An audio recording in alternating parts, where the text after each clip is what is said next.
Olá, bom dia. Vamos testando aqui as nossas ferramentas para dar continuidade ao nosso bate-papo. Hoje vamos continuar falando com as pessoas, das pessoas, pelas próprias pessoas muito importantes que fizeram história com a gente, que constroem boa parte da história e que muitas histórias não são conhecidas, então nada melhor do que as próprias pessoas contarem sua própria história. Hoje a gente vai receber a gratíssima presença da professora Lília Meyer Frazão. Vou esperar ela entrar. A professora Lília Frazão, uma das pioneiras da gestalterapia brasileira, uma história riquíssima, e vamos aqui aguardá-la para ela esperar ela chegar. Deixa eu ver aqui. Vamos chamá-la.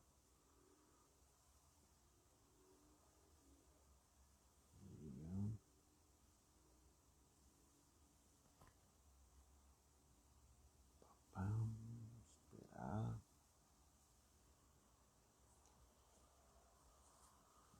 Opa, Lília, cadê aqui?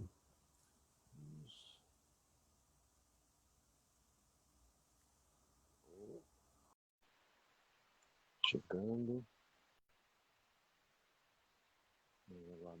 Então, apresentando rapidamente para quem não conhece. Bom dia, Lília. Bom dia, Adriano. Foi Opa! fácil? Ó, viu? Ó, mas há mais alguns tempos aí de pandemia a gente tá craque nesse negócio aqui. Com certeza, com certeza. Tudo bom, Lília? Tudo, meu querido. Coisa Prazer estar aqui boa. com você. Me Nossa, sinto honrada. que maravilha. Que bom que você topou, né? Por coincidência, a gente está aí construindo um pouquinho da história de grandes nomes da Gestalt Terapia. Já conversamos maravilhosamente com a Lica, com o Jorge, e você já estava desde o início aqui no meu hall. E que bom que você topou logo de cara para a gente estar aqui conversando com o pessoal. Estava comentando aqui inicialmente. Que a ideia aqui é a gente bater um papo com as pessoas, das pessoas a partir das próprias pessoas, né? Tem muito da nossa história que a gente acaba esquecendo e a gente vai dando aí toda uma ênfase a teorias, a ideias, né? E boa parte dessa história está se perdendo. E você é uma protagonista da história da Gestalt terapia brasileira, né? Então, acho que nada melhor do que a gente bater um papo aqui. Eu pensei para a gente você se apresentar para o pessoal que não te conhece, né? Para a gente começar a bater o papo. Por onde você quer começar?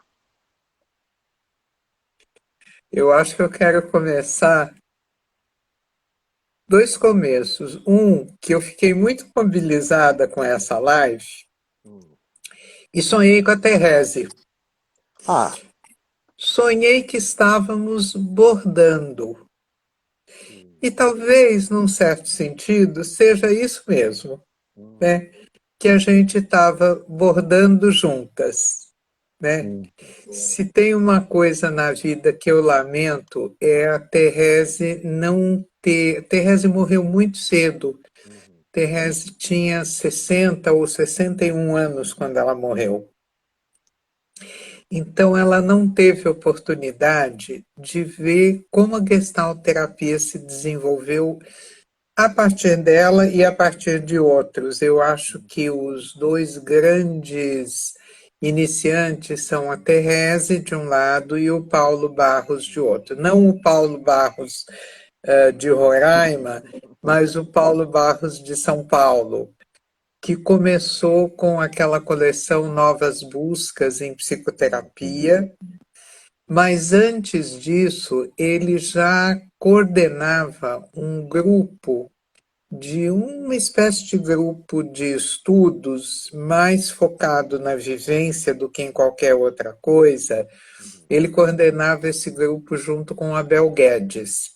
uhum, Mas, na verdade, eu me dei conta, Adriano, que a minha história com a psicologia começa na minha adolescência. uhum, Eu devia ter uns 13 anos quando eu brincava na rua, naquele tempo se brincava na rua, se tinha amigos na rua, eram bons tempos. E perto da minha casa morava uma família que tinha um filho, por assim dizer, chamado de deficiente mental. Uhum. E eu, com meus parcos 13 anos, percebi que esse menino conseguia compreender as coisas que a gente dizia se a gente falasse de frente para ele e articulasse bem as palavras.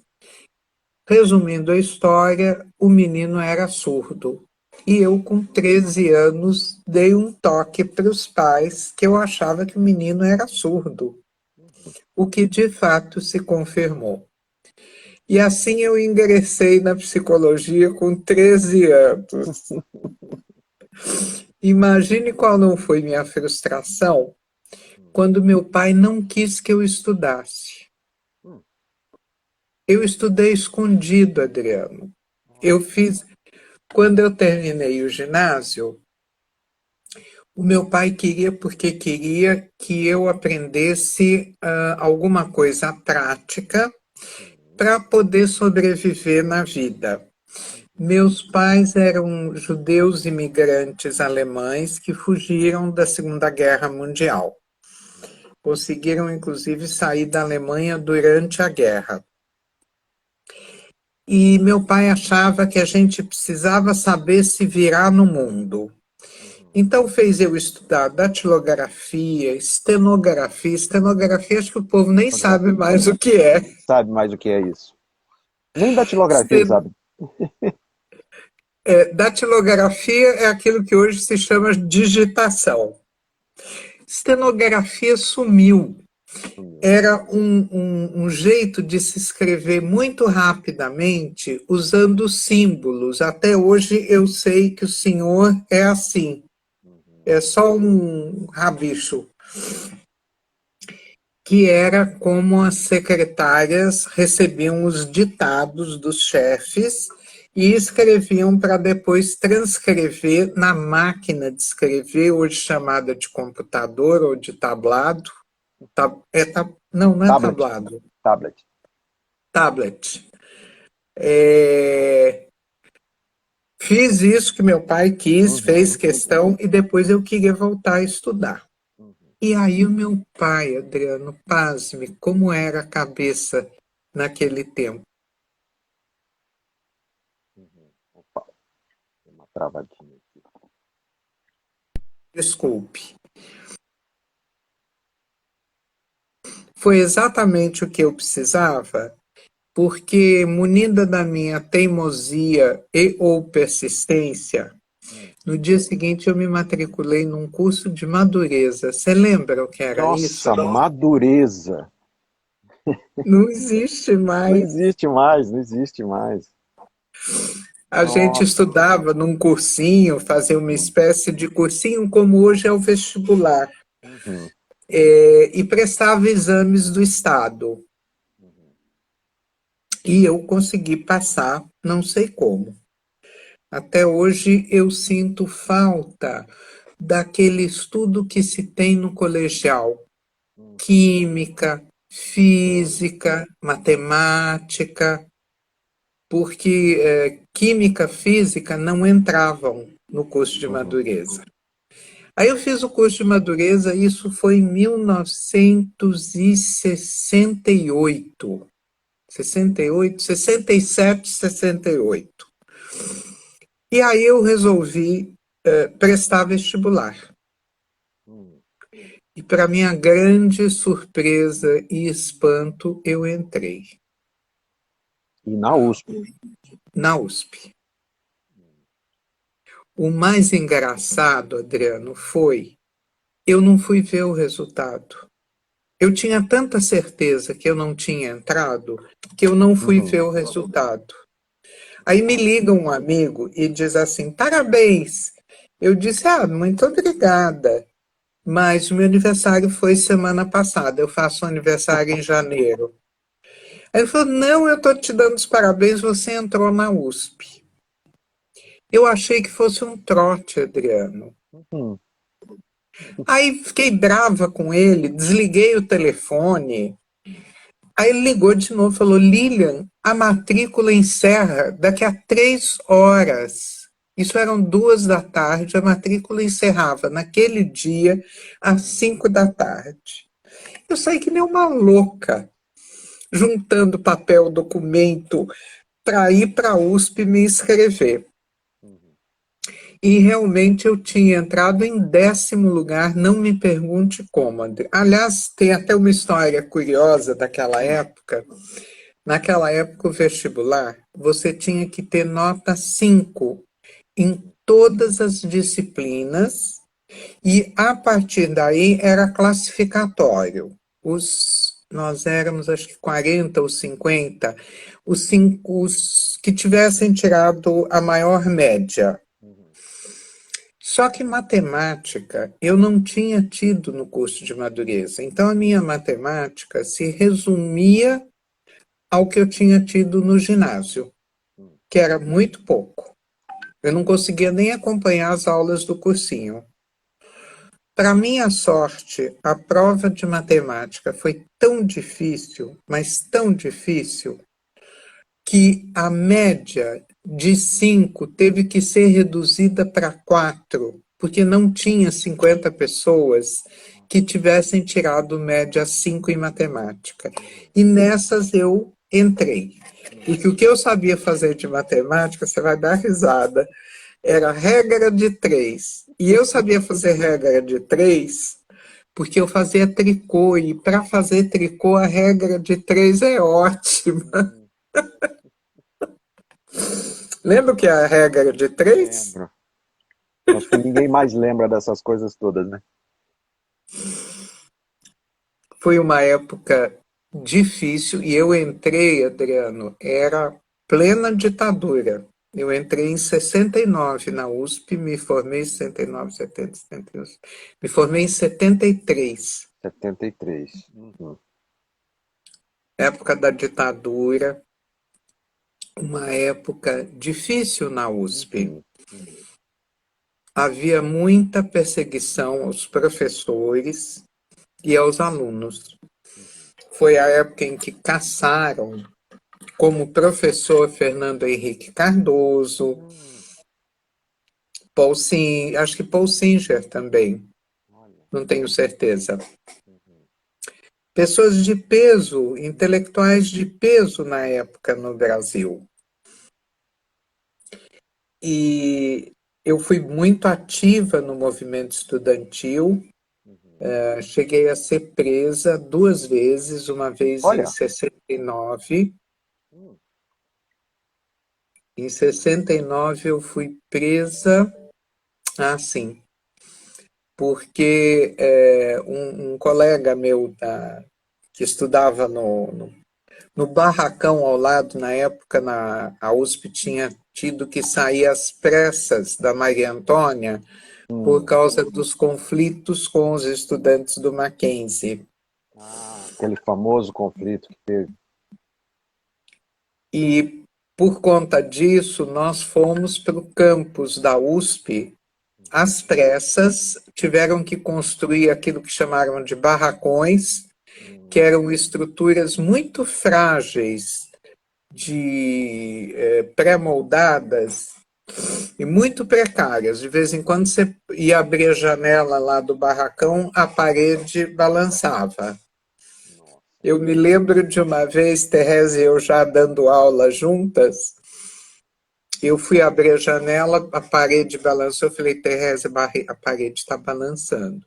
Aí a Teresa e eu, com a maior calma do mundo, viramos para os alunos e dissemos, sem pânico, vamos calmamente sair daqui, porque talvez o barraco desabe. Aí fomos chamar um engenheiro lá da administração e ele disse assim: Não, não, isso aí está balançando faz tempo, fica Meu tranquilo. Deus do céu.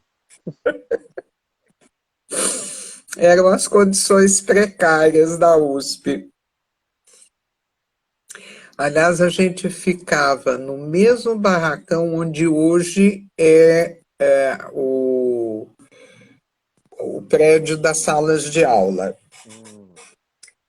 Mas isso foi em 1973. Aliás, eu conheci a Thérèse, eu fui aluna dela na USP. Ah, ela chegou da aula na USP, então. A Thérèse dava aula na USP, foi assim que eu conheci ela. Eu era aluna dela e me encantei com ela a primeira vez que eu vi ela.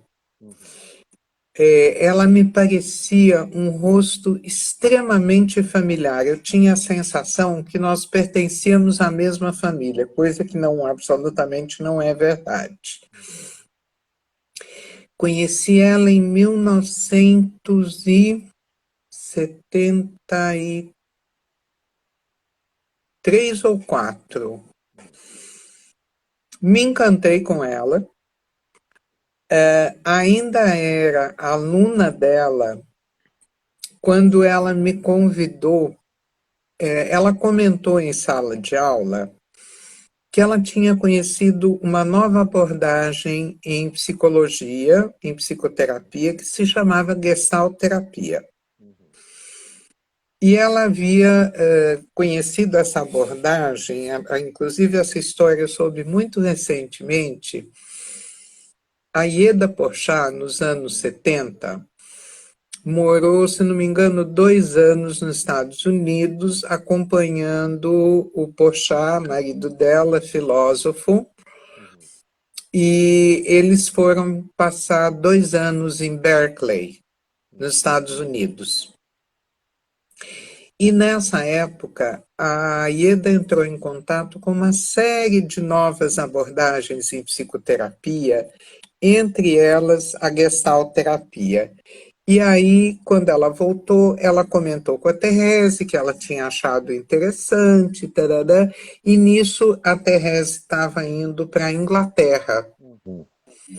E na Inglaterra, ela fez um workshop nessa abordagem, num instituto que se chamava Quesitor, Quesitur,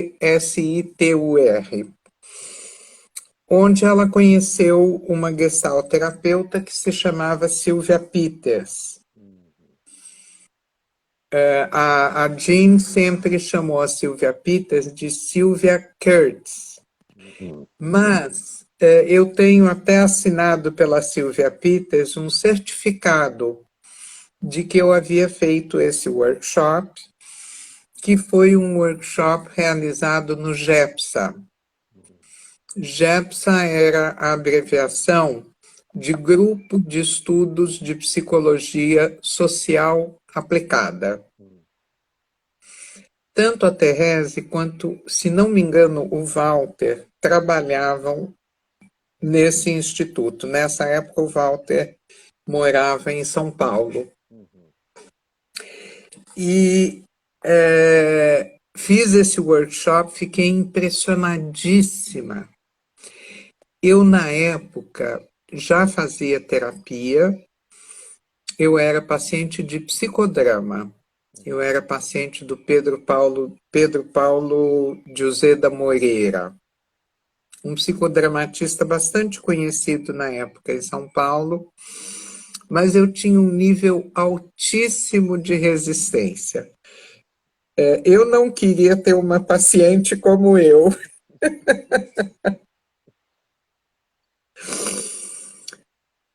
E a Sylvia Peters fez um trabalho comigo maravilhoso a partir de um pé balançando.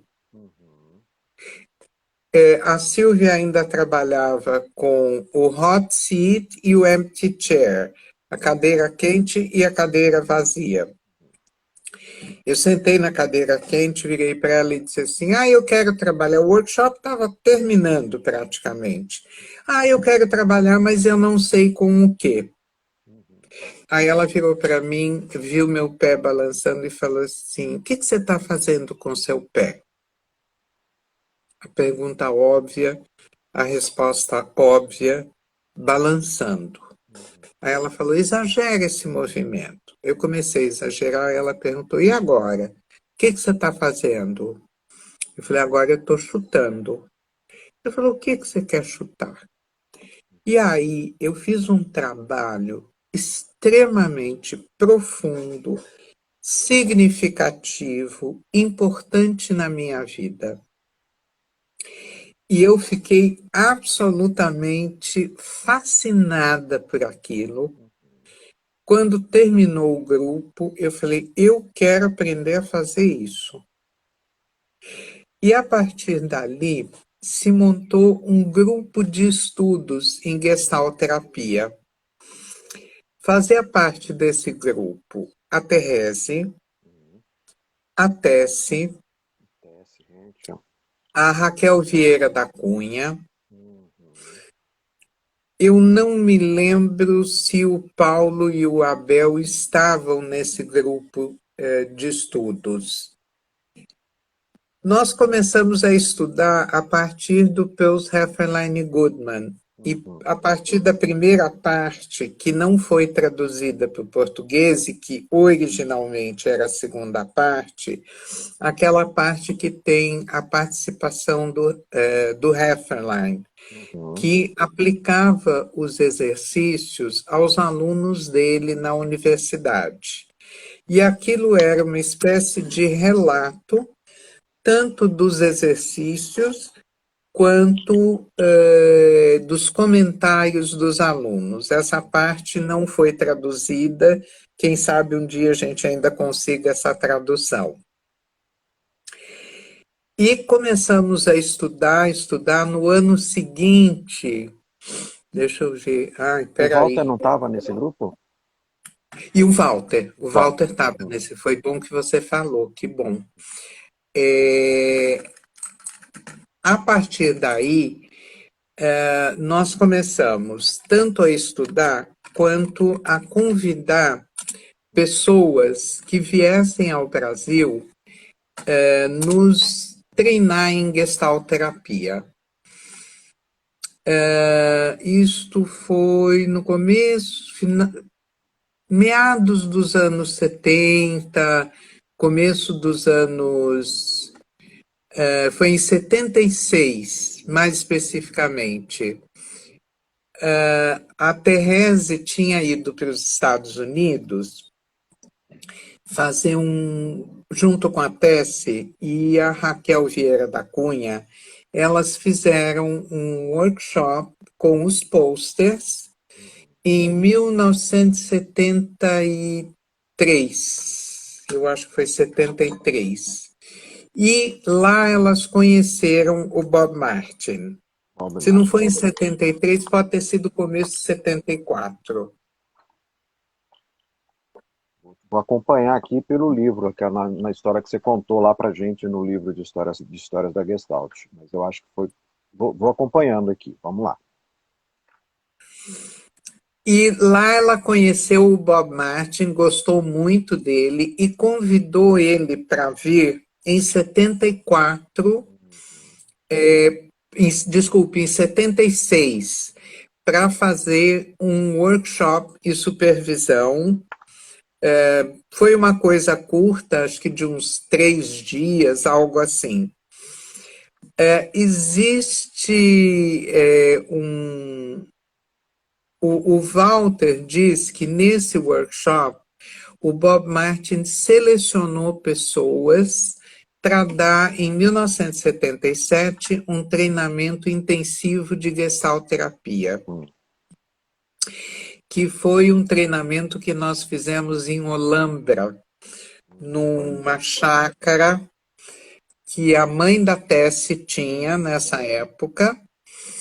Nós nos enfiamos lá e ficamos 10 dias sem sair de lá, fazendo workshops o dia inteiro. E nessa época não se falava em teoria em gestalterapia, se seguia mais ou menos o modelo de treinamento dado pelo próprio Peus, que era vivência e demonstrações.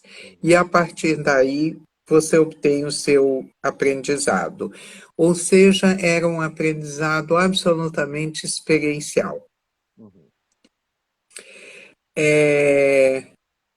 Ficamos lá 10 dias, eu saí de lá meio enlouquecida, completamente fora do prumo, eram trabalhos muito intensos, você se envolvia emocionalmente, e isso é justamente a coisa fascinante em Gestalt terapia, como a gente consegue acessar as emoções a partir da corporeidade, a partir da awareness. Uhum. E a partir de lá, ainda nos anos 77, 78, nós começamos a trazer muita gente de fora. Trouxemos ainda em 77 a Janet Rainwater, que era uma pessoa muito frágil, eu diria, né? Uma pessoa que não tinha continência. Nós éramos um grupo muito forte. Fanny Ligeti, Tessie Henschel, Alan Meyer, Marianne Auerbach, Therese, Raquel Vieira da Cunha. Já eram pessoas, terapeutas experientes. Eu era a novata. Eu era júnior. Eu era pequenininha, né? Naquela época eu tinha o quê? Não tinha 30 anos ainda. Eu fiz 30 em 78, eu sou de 48. Então isso foi em 1977, tinha 29 anos. E aí nós conhecemos a Maureen Miller e o John Wood. E em 1977, 78, a Maureen e o John, que já andavam circulando pelo Brasil, principalmente a Maureen, nós fizemos 3 workshops consecutivos com eles. E foi através da Maureen que a gente ficou. A Maureen veio ao Brasil a primeira vez na equipe do Rogers. Mas ela tinha também formação em Gestalt terapia. Então, quando ela veio, e nesses workshops consecutivos que nós tivemos com ela, ela comentou que havia outros Gestalt terapeutas no Brasil. E ela sugeriu que a gente fizesse uma reunião desses Gestalt terapeutas, que foi quando aconteceu aquele famoso evento em Evento em Boiçucanga? Boiçucanga. Isso, que foi em... Em Deixa eu ver. 77? Pode ter sido em 77. 77, deixa eu ver. Boiçucanga. Acho que foi em 76, 77, por aí. Não sei se você lembra se foi antes ou depois do famoso Arcozelo do Rogers. E Arcozelo foi em Foi mais ou 77. menos na mesma época. Ah, então deve ter sido 77 também. Eu me lembro que aquilo, na verdade, foi... deixa eu ver.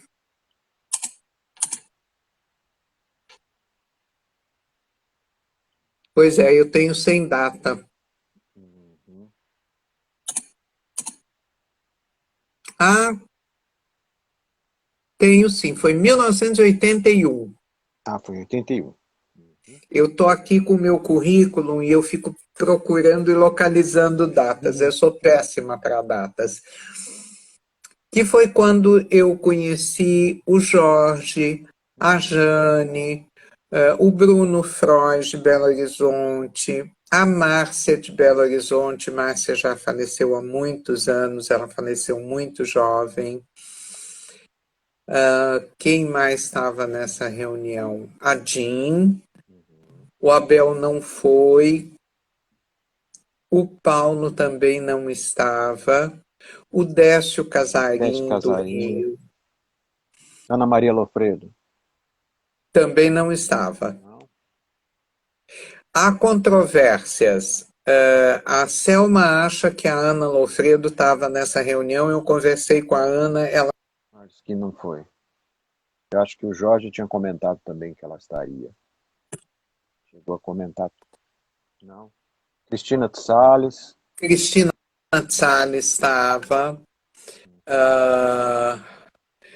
o Silvio Lopes estava, que Silvio também Lopes. já faleceu, e Aí tinha tinha mais o um, Jorge e o Walter, que já estavam em Brasília, né?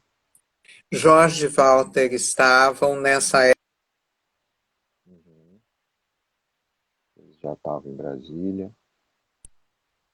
Mas, enfim, Uhum. aí nós tivemos 3 reuniões deste grupo. A primeira foi em Boiçucanga, que foi memorável. A gente sentava junto e conversava sobre gestalterapia.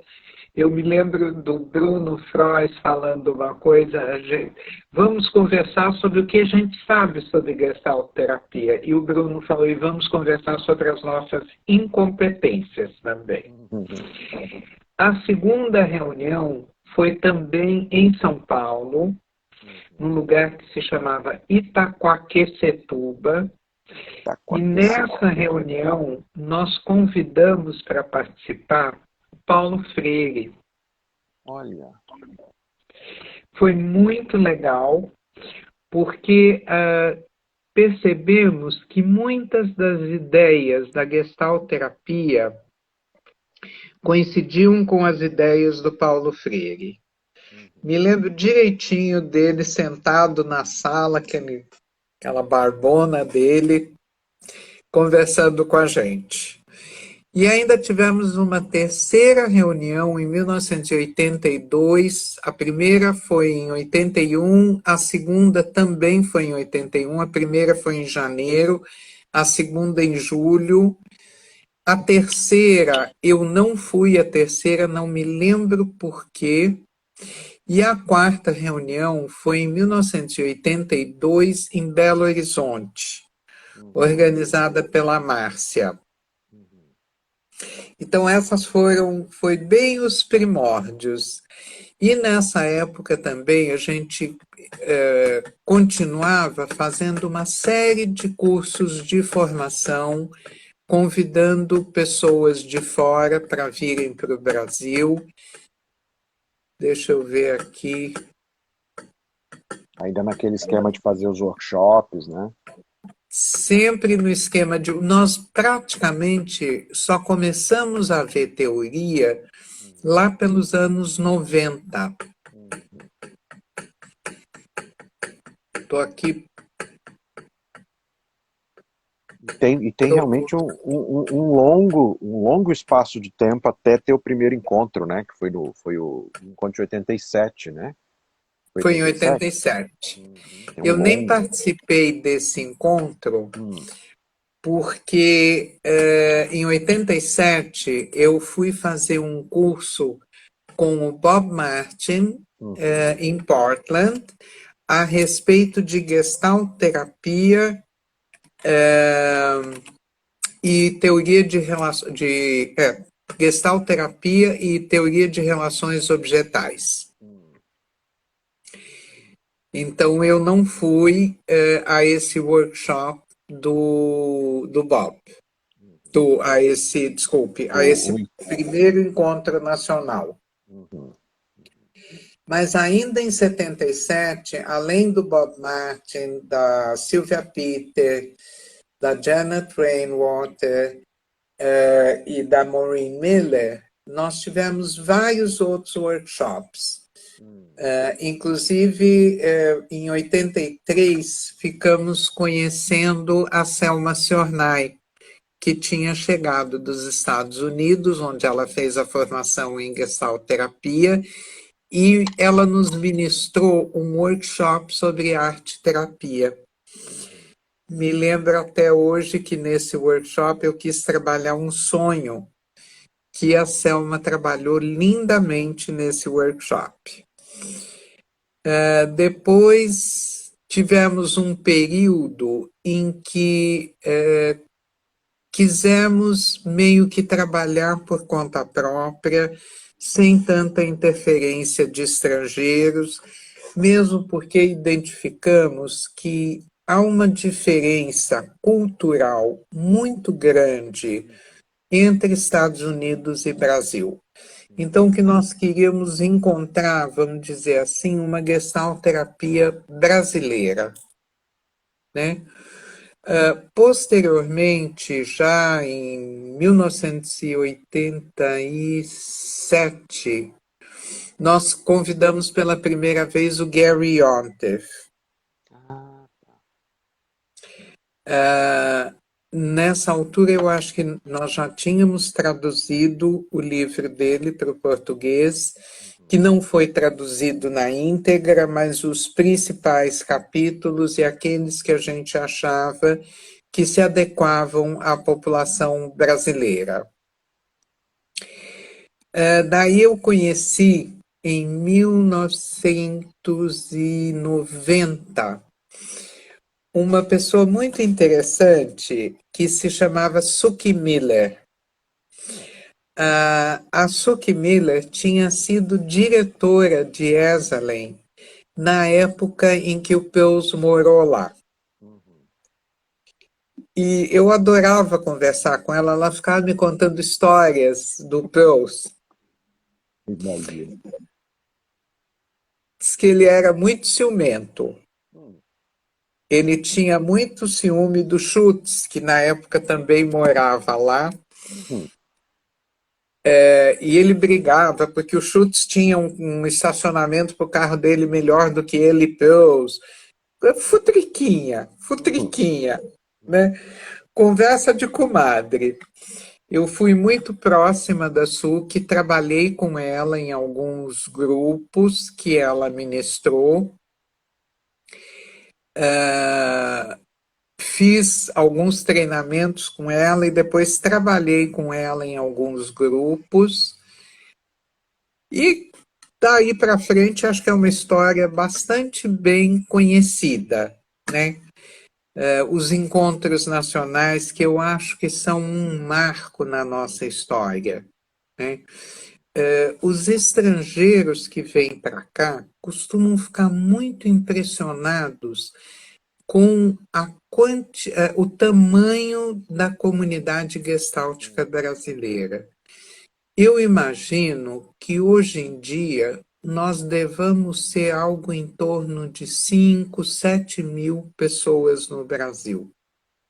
Mas é um chute, né? Eu acho até que mais, hein? Tá certamente bem mais.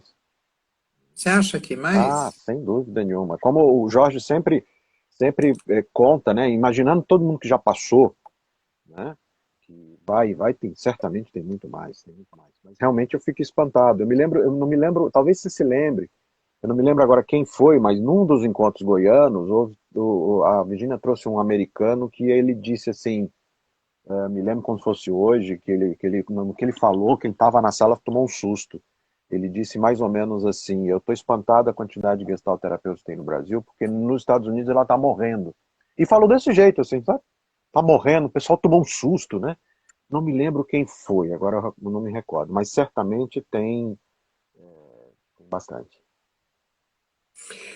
Uma coisa que eu acho que faz diferença no Brasil é o fato de que nós temos muitas pessoas inseridas no âmbito acadêmico. Temos gente na Federal do Rio, na Estadual do Rio, em Brasília, em Goiânia, em muitas cidades brasileiras, nós temos gestalt terapeutas inseridos no âmbito acadêmico. E eu acho que isso faz muita diferença, né? Sem dúvida. Eu atualmente estou aposentada da USP, né? Aliás, eu estava contando da Teresa, eu ia emendar com a USP e tomei outro caminho. Eu dei aula na USP 42 anos. Fiz meu mestrado lá, não fiz o doutorado, porque na época a minha orientadora de mestrado era uma terapeuta comportamental, a Nilce Merrias, Isso mesmo. pessoa a quem eu sou muito grata e pela qual eu sempre tive o maior respeito. Em parte porque ela me orientou de uma forma muito singular. A Nilce, quando me aceitou como orientanda, ela disse: Olha, não conheço gestalterapia, não tenho interesse em conhecer, não vou estudar gestalterapia. Eu me proponho a te orientar formalmente sobre gestalterapia, fica com você. E ela foi, Adriano, fabulosa. Ela me ensinou como se faz uma dissertação de mestrado. Mas, quando ela terminou, depois que eu defendi a minha dissertação, ela me disse que não me orientaria no doutorado, porque ela foi muito criticada por orientar alguém de uma outra área, né? Então, você imagina a dificuldade que era nos anos 80, sem ter um orientador. O único que na época tinha doutorado, eu acho que era o Jorge, mas o Jorge estava em Brasília, né? E eu estava em São Paulo. E na época não existia ainda essa coisa de co-orientador que depois passou a existir. Então eu acabei não fazendo meu doutorado por conta disso. Quando foi nos anos 90, que aí eu já era bastante conhecida, aí todo mundo queria me orientar. Por Mas que você não aí, fez? então, Adriano, eu não fiz por duas razões. Eu não queria fazer uma tese qualquer. Eu queria trazer algo de novo, algo de inovador. Segundo, nessa época, nós estávamos bombando de dar cursos aqui, acolá. Eu estava muito ocupada. Quando eu olho para o meu currículo nos anos 80 e 90, eu fico impressionada. Eu estou aqui em 90, tinha o trabalho com a Suki Miller, tinha os encontros regionais, teve encontro regional de gestalterapia no Sul, trouxemos a Violet Oaklander, trouxemos o casal Ginger, trouxemos, começaram os encontros de Goiânia, que também levaram o casal Ginger para lá, trouxemos o Zinker. Muita coisa aconteceu nos anos 80, 90, e eu estava muito envolvida com essas coisas, né? Quando não organizando, ajudando a traduzir, foi também uma época muito rica de produção de artigos em revistas, em livros. Já mais recente eu me envolvi, não sei nem em que ano, com a. Deixa eu ver aqui em que ano foi isso. Com essa coleção, A coleção das Sumos, né? que nós já estamos no volume 7, Olha, volume 7. foi depois de 2012, tá? Porque não tinha lá no seu currículo. Vou dedar aqui, pessoal. O currículo está desatualizado desde 2012. Eu fui lá procurar. Cadê a coleção? Cadê a coleção? Eu abri aqui o primeiro volume, que é o Gestalt. Aliás, fantástica essa coleção, absolutamente necessária. Deixa eu ver aqui no site da Sum. 2013, primeiro volume, que foi Então, aquele pronto. Fundamentos Epistemológicos e Influências Filosóficas, né? Realmente, meu Lattes está desatualizado, muito desatualizado. Eu não tenho paciência para essas coisas, é muito chato Muito preencher o chato, muito chato. Lattes. E nem precisa mais, né, Lívia? Nós estamos só brincando aqui, mas foi 2013 aqui. Porque, quer queira, quer não, é uma fonte de informação pra gente, né? Pra gente que está na academia, sem dúvida nenhuma. Mas aí você se Tem uma envolveu. pergunta aqui que eu achei legal. Eu acho que é do Lázaro, pedindo para contar um pouco Caxambu, sobre o encontro de Caxambu, que foi em Caxambu, 89. famoso segundo encontro, que foi. Quer dizer, o primeiro que virou segundo, né? Que bombou, não foi isso? Não, o primeiro encontro eu não fui, mas me disseram que foi uma coisa surpreendente, porque eles esperavam, o pessoal do Rio esperava para esse encontro algo em torno de 50 pessoas, Uhum. e tinha quase 200. Tá naquela E, época. a, e aí a Jean ofereceu fazer esse encontro em São Paulo. Eu nem estava nesse encontro, eu me engajei depois, Uhum. então eu nem sei. A Cassiana está dizendo que foi ela.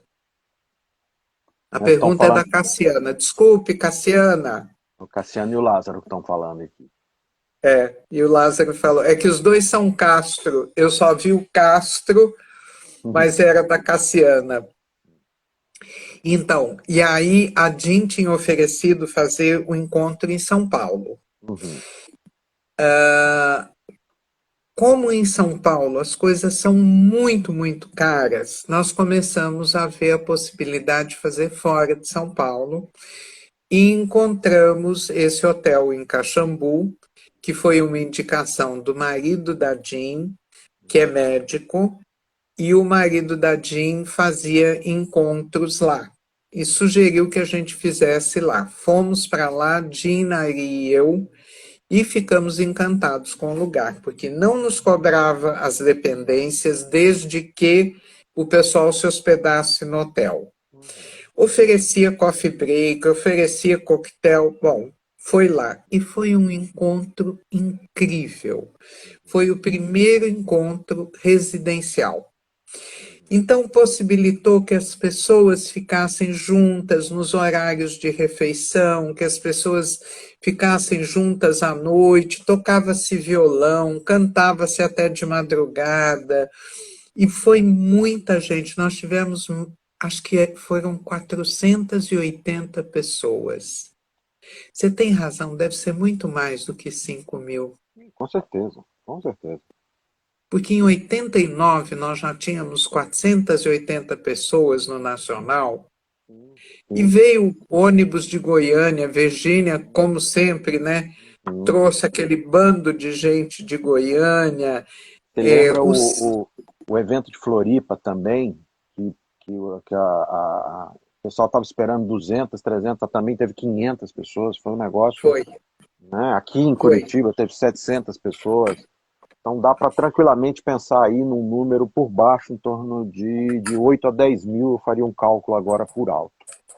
Mas voltemos a Caxambu, E 89. Caxambu foi uma vivência fantástica.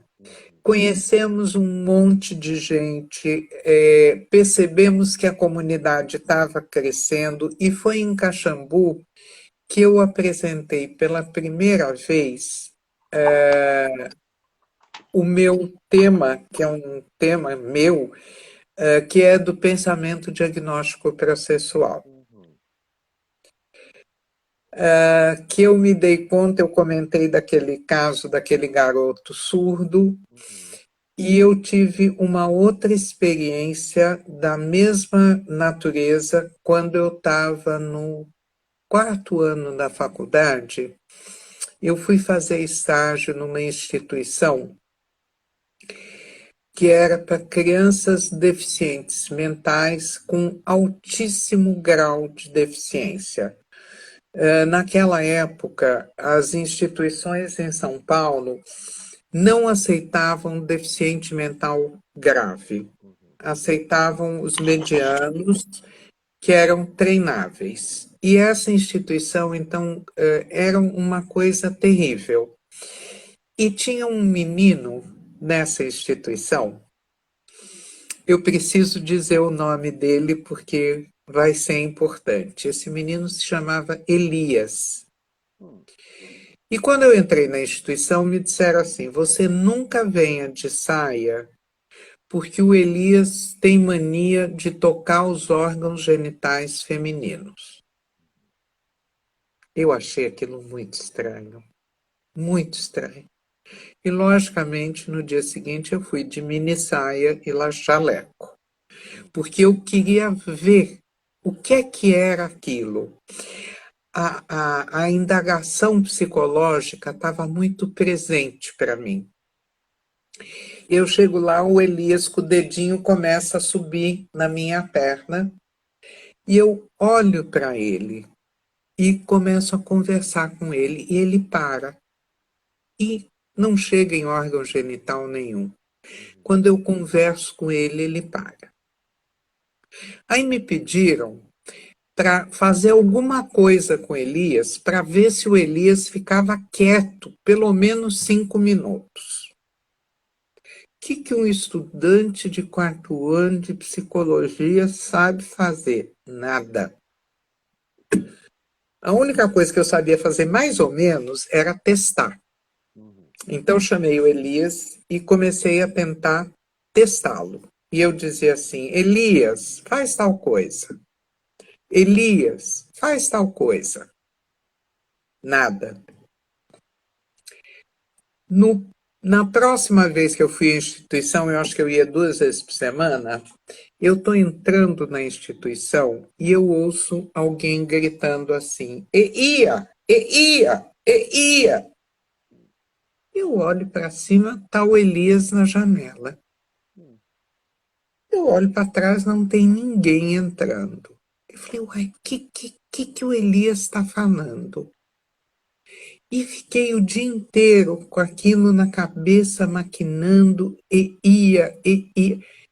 De repente, eu me lembro direitinho, eu estava no shopping, caiu a ficha.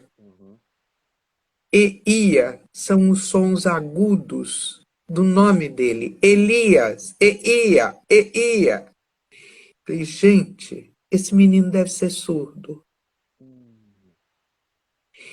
Voltei na instituição, pedi que ele fosse reexaminado, porque eu levantava a hipótese de que ele fosse surdo. Logicamente, a instituição disse, é claro que nós não vamos reexaminá-lo. Você é uma reles estagiária de psicologia e você não pode questionar o diagnóstico dos profissionais daqui. Lá vai a irreverente, que não se conforma com essas coisas, e pede para a fonoaudióloga, por favor, testá-lo novamente. E descobre-se que o Elias tinha 90% de surdez. Ele era uma criança absolutamente normal, porém surda. Logicamente, eu tive que me demitir da instituição, porque você pode imaginar o tamanho do auê que isso causou. Imagina. Uma estagiária descobrir que uma criança está lá, jogada, sendo tratada como deficiente mental, não recebendo escolarização, não recebendo aparelho auditivo, etc. Como isso era comum naquela época, né? Muito comum.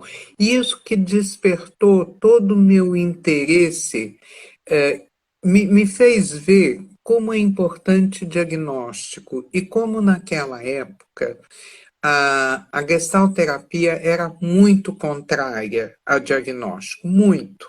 Né?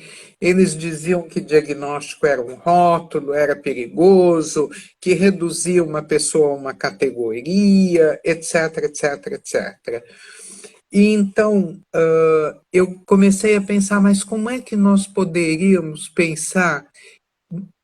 Eu tinha a impressão que nós estamos jogando fora a água suja do banho junto com a criança. E eu queria resgatar as possibilidades da criança. Olha, a Cassiana dizendo que se lembra do meu trabalho em Caxambu. Ai, Cassiana, eu lembro da nossa viagem para Boston. Uau! E vai ter muita história para contar ainda. Tem muita história. História. Via Cassiana, eu lembrei de uma história. Tinha os encontros do Gestalt Journal, que eram encontros anuais. E um ano, deixa eu ver em que ano foi isso, bom, nem importa muito, mas teve um ano que a Jean e eu fomos convidadas a apresentar um trabalho num encontro do Gestalt Journal em Boston. Cassiana esteve lá, passeamos juntas lá, e a Jean e eu morremos de medo. Apresentar em inglês, falar em inglês, enfim. E aconteceu até uma coisa muito engraçada nesse encontro. Jean e eu fomos. Bom, primeiro aconteceu antes do encontro, né? Ficamos preparando essa apresentação, acho que uns 3 meses. Na véspera da apresentação, pifa o meu computador. Pifa, pifa. Eu tinha uma aluna na USP que manjava para burro, liguei para ela, Ângela, pelo amor de Deus, me socorre. A Ângela falou, vem para cá, pega o computador e vem para cá. Peguei o computador, pus no carro, fui lá, cheguei lá, o computador funcionava. Falei, como todo bom velhinho, o computador gosta de passear de carro. Levei o computador para casa, corri, cheguei em casa, imprimi a palestra. Isso foi em 1996. E eu apresentei um trabalho que se chamava Processo de Pensamento Diagnóstico Processual e o Conceito de Self Possível. Isso em 1996. E tanto a Jean quanto eu apresentamos transparências. Eles nunca tinham visto transparência. Não que não existisse, nunca tinham usado. Aí no dia seguinte, a Jean e eu fomos numa papelaria que tinha na esquina do hotel. O cara disse, por que estão vendendo tanta transparência? O que está acontecendo? Dia seguinte, todo mundo com transparência, pôster, todo mundo. Olha. A Jean e eu ficamos muito lisonjeadas porque percebemos que a gestalterapia brasileira começava a ser reconhecida no mundo.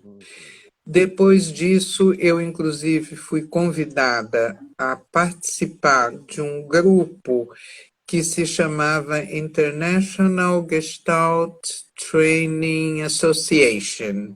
Não. Isso foi a ICTA. Era um grupo formado de gestalterapeutas que estava dando curso de pós-formação. A proposta era ter vários treinadores, tinha o Gary Yonter, Philip Lichtenberg, Peter Philipson, Margherita Spagnolo, Jean-Marie Robini, que organizava, Michael Vincent Miller e eu. E nós oferecíamos um curso intensivo de 10 dias. A Mônica Alvim, inclusive, teve como participante no primeiro, que foi na França.